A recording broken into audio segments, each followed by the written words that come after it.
Esta é uma edição especial de Minuto Vitros. Vamos falar sobre os 50 anos do 25 de Abril e sobre a obra Guimarães, Daqui Houve Resistência. O nosso convidado, César Machado, coordenador desta obra, que contou com o coletivo do Cineclube de Guimarães e o apoio da Câmara Municipal de Guimarães.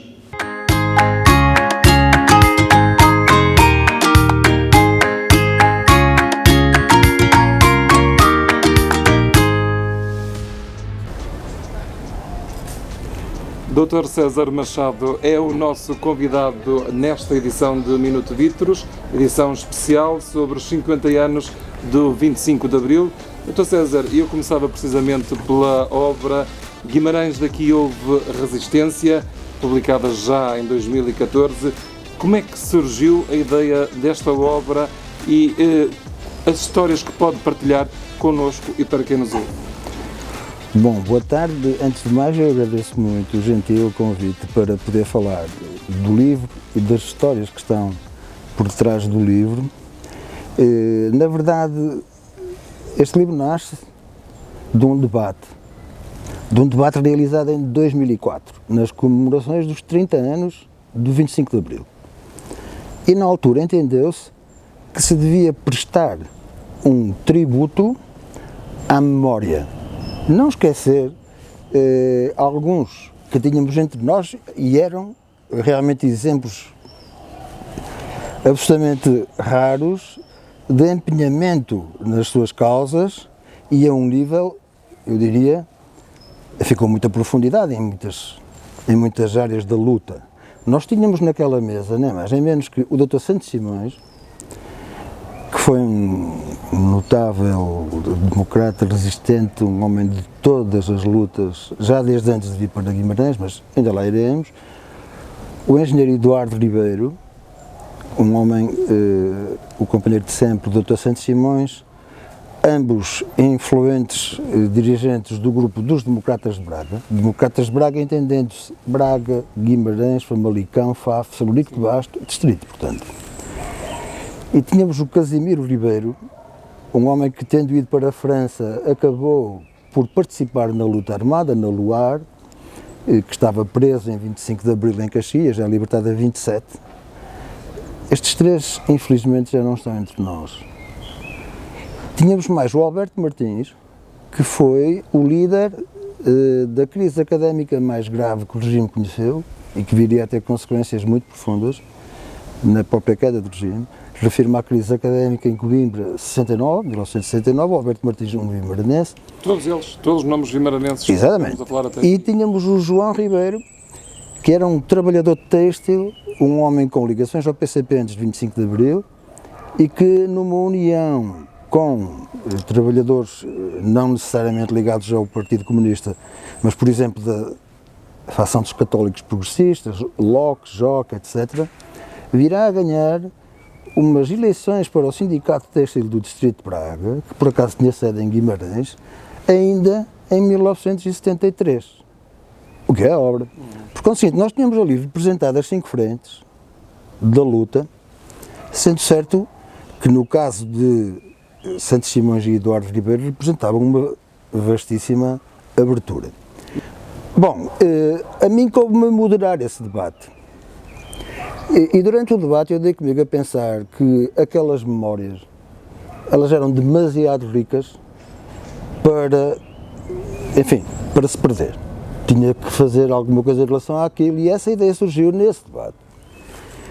Não sabia exatamente como, nem sabia quando, mas sabia que ouvindo-os e ouvindo as histórias e percebendo o sofrimento porque passaram, a luta que travaram, o que tiveram que passar para que eu, por exemplo, pudesse crescer num país livre, não nascer num país livre, mas crescer num país livre, eu disse, há uma parte da minha obrigação que eu posso fazer.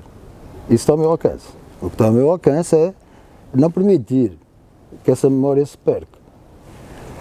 E, pelo menos em relação a este território, o território aqui fora de Guimarães, eu acho que é possível fazer alguma coisa. E a ideia foi germinando. E depois foram acrescentando nomes. acrescentando nomes, não é? Mesmo em conversa com eles. E então começamos a perceber que tínhamos gente que tinha estado em operações militares de 25 de Abril porque foi apanhada como miliciano. Tínhamos apanhado mais gente nas lutas estudantis do que para além do Alberto Martins. Sim, mas já que estamos a falar dessas pessoas, e permite-me, Sim, sim. César Machado, estamos a falar do livro Guimarães. Daqui houve resistência. Daqui houve resistência, com 25 testemunhos, depoimentos dessas personagens. Quais os testemunhos que o Dr. César ouviu, retrata aqui no livro, que agora gostaria de partilhar de uma forma muito resumida também, não é? Isso é muito... Destacar alguns, eu sei Sabe, que eu começaria só por lhe dizer que, já agora, há um intervalo de 10 anos entre esse debate e a saída do livro. E a saída do livro. E é importante dizer que este... E mais 10 anos entre a saída do livro e esta conversa que estamos a ter aqui. Exatamente, e que vem a dar na série televisiva, que, como sabe, está a filmar-se já em Guimarães.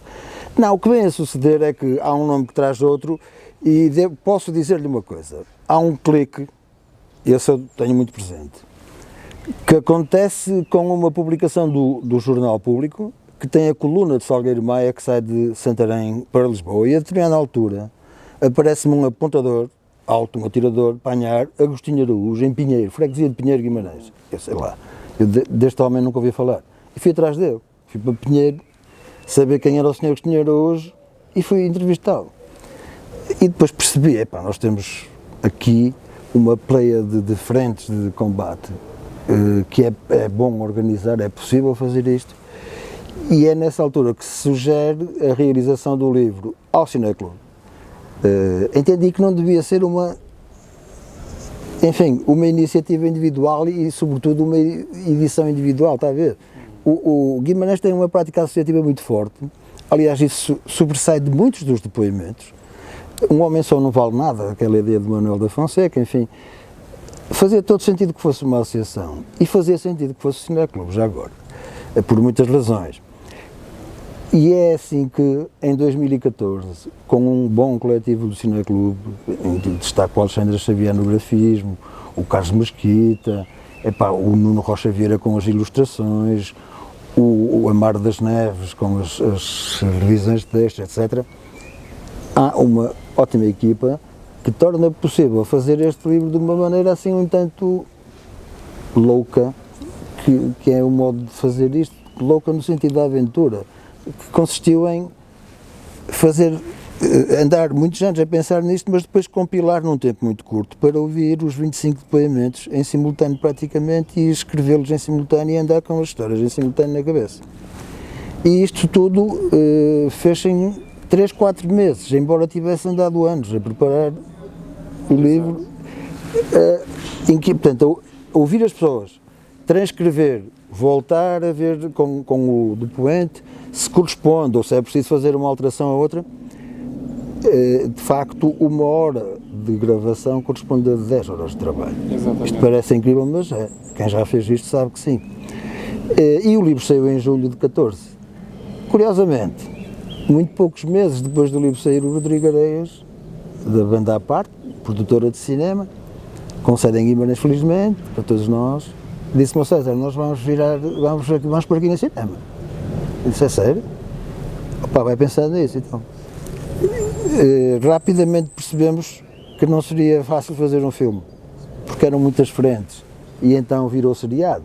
E então o que está a ser feito neste momento é uma série com 5 episódios, não é? Realizados alguns pelo Carlos Amaral, outros pelo Edgar Pera, com um argumento feito pelo Pedro Bastos e por mim, a partir das histórias deste livro, não é? E das histórias do livro, Dr. César, passamos um bocadinho isso. Destacar aqui uma assim muito breve destes testemunhos para quem ainda não leu o livro. Para quem ainda não leu o livro, o que é que eu destacaria? Olha, figuras singulares que teriam muitas histórias para contar, de homens como Santos Simões. Uma figura que tem, para mim, um carinho extraordinário, que está viva felizmente, a Lourdinhas de Urgeses, que começa o depoimento dela a dizer: eu tinha 8 anos quando a minha mãe morreu e tive que sair da escola, andava na 2ª classe.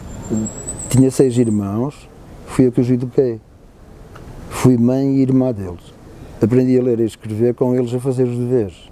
E cresci sempre assim, a ajudar. Fui sempre uma mulher de ajudar os outros. Esta mulher, eu acho que é um símbolo que podia estar,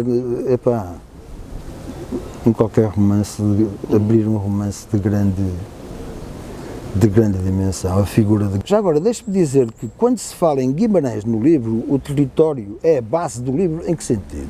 É no sentido em que todas as coisas acontecem aqui? Não. Isso seria um livro de localismos, não é? E a coisa não é assim. Não é essa a perspectiva. Há pessoas que nasceram em Guimarães e fizeram a sua luta noutro sítio. Um exemplo, Alberto Martins. É um destacadíssimo dirigente estudantil na crise de 69, é o presidente da Associação Académica. Tem aqui contacto antes de ir para Coimbra com Santos Simões, com o Eduardo Ribeiro, com Rui Guimarães, um capitão de Abril. Mas é em Coimbra que ele faz a sua luta. Exato. Mas temos o contrário, Manuela Carmona Juncal. Está no Porto, até já anos 70, 72, ao CMLP, um grupo de tendência maoísta, com o que se chamava na altura a implantação. Vamos para uma comunidade operária com um nome falso, fazer uma vida de operário têxtil. Uma senhora que vem, uma jovem na altura, de uma vida muito confortável, de uma burguesia muito bem instalada, e de repente está a viver num pequeno casebre que não tem água, nem saneamento, nem eletricidade, nem coisa nenhuma, e com condições de vida que são muito deficitárias. Isto é em nome de uma revolução dos amanhãs que cantam, enfim, que viriam a cantar, de facto, em 25 de Abril, embora não exatamente pela via que o CMLP, na altura, entendia. Mas, quer dizer, há aqui histórias que são obviamente, muito comoventes. A história do capitão Rui Guimarães. É o nosso capitão de Abril, eu diria. É o nosso militar que está a falar-nos das Nicolinas e da participação das tertúlias no Café Toral, mas depois vai para a Academia Militar e vai fazer a guerra em África e vai dar instrução, etc. e tal. Mas, agora, eu dá-me a impressão que há ali um núcleo à volta do qual rodam muitos núcleos que têm duas figuras, Santos Simões e Eduardo Ribeiro. Santos Simões é aquele homem que acredita mesmo que pela cultura se faz a mudança de mentalidades que vai permitir mudar as coisas. E isso acontece em associações. Santos Simões chega em 57 e cria o Cineclube em 58. E depois muda o ritmo louco que passa para Círculo de Arte e Recreio, muito por força dele, onde cria o Terra, o Teatro em Serra, o Brandão, que vai ter uma atividade intensíssima.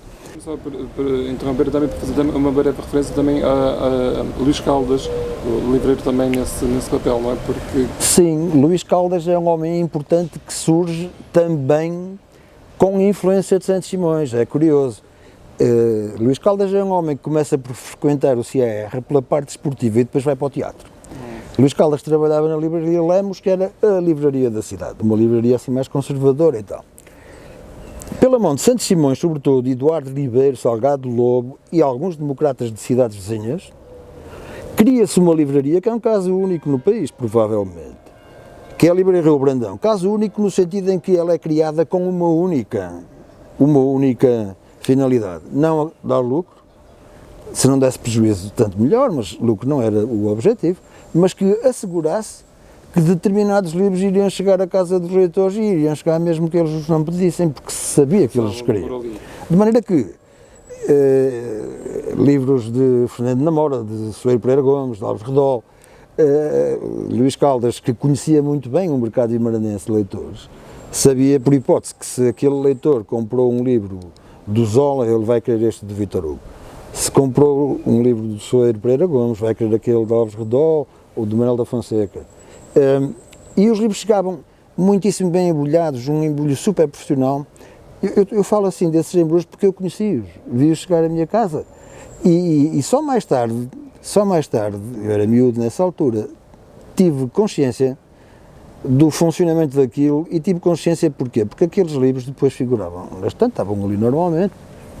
Eu apanho 25 de Abril com 12 anos e depois verifiquei que aqueles livros estavam lá já antes do 25 de Abril e comecei a pensar, bom, mas estes livros estavam proibidos.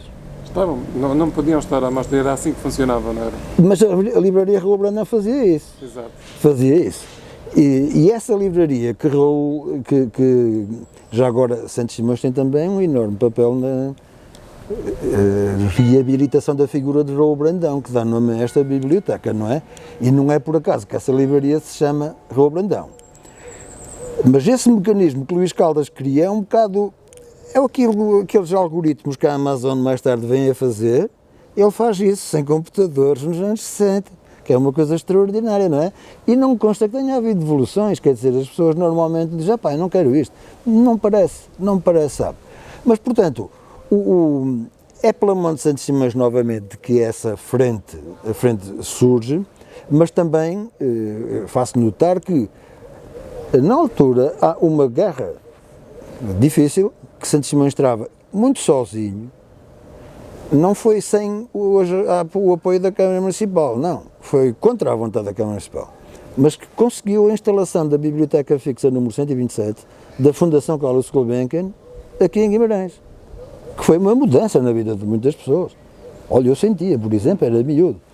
Mas quer dizer, a figura central de Santos Simões, ela é uma figura marcante e é bom recordar que quando Santos Simões vem para Guimarães em 57, traz já um passado em Coimbra, é presidente da Associação Académica em 1950, presidente do Direto dos Estudantes da Universidade de Coimbra. A PIDE tinha já um grande relatório de Santos Simões desde as eleições de Norton de Matos.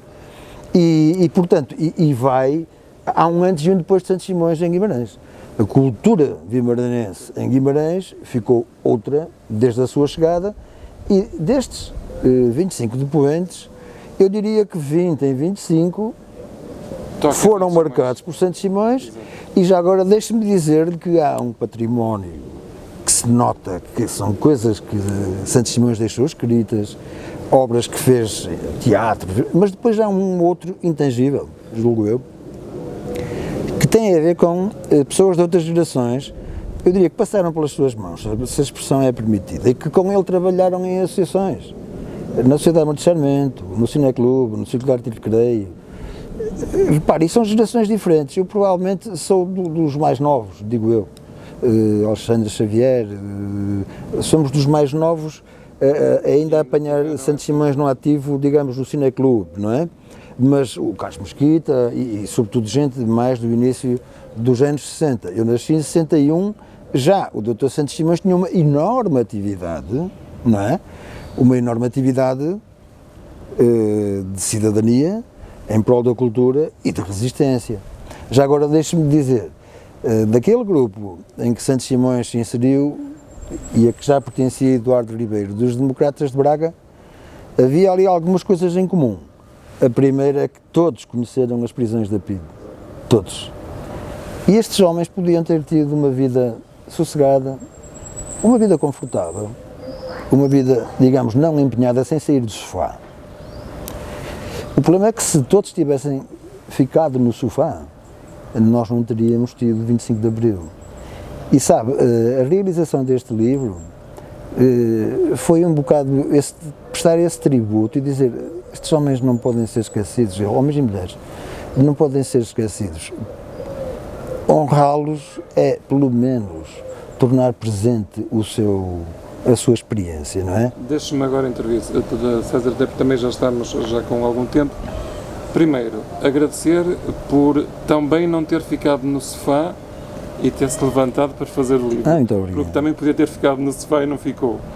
E agora, para falar só mais no presente e para rematarmos, está na expectativa, e eu acredito que sim, que a série televisiva vai dar ainda uma maior demonstração daquilo que foi esta resistência em Guimarães e do que foram do que foi a intervenção destas pessoas? Olha, deixe-me dizer, eu espero que sim. E espero que sim por uma razão.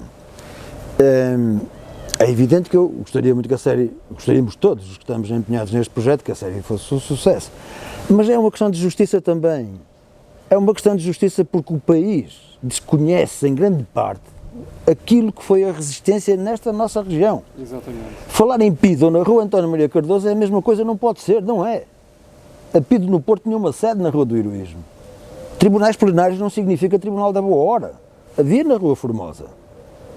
O Grupo dos Democratas de Braga Distrito teve atividades em algumas alturas que não houve em mais nenhum ponto do país. Fafa é um exemplo de resistência como há poucos no país e o que é absolutamente, por vezes é algo até, como é que eu direi,